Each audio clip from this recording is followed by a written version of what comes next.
มื้อนี้ห้าสิมาให้ความรู้วิธีบำบัดสุขภาพด้วยสมุนไพรเนาะผู้ใดที่ว่ามีปัญหาเรื่องข้อเข่าเสื่อมข้อเข่าอักเสบเจ็บประดงคอปวดประดงคอเนาะหรือว่าผู้ใดที่ว่ามีปัญหาเรื่องเจ็บหัวเนาะไขมันขึ้นสูงไขมันในตับไขมันในเส้นเลือดไขมันในหัวใจ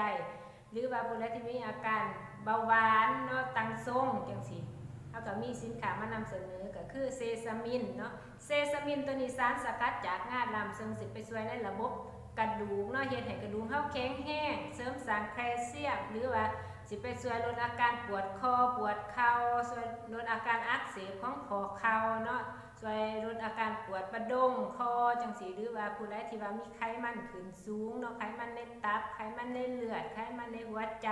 เซซามินตัวนี้ก็สิไปช่วยลดได้เนาะและก็มีพระเอกอีกตัวหนึ่งของเฮาก็คือน้ำดำพระอีหุ่มเนาะ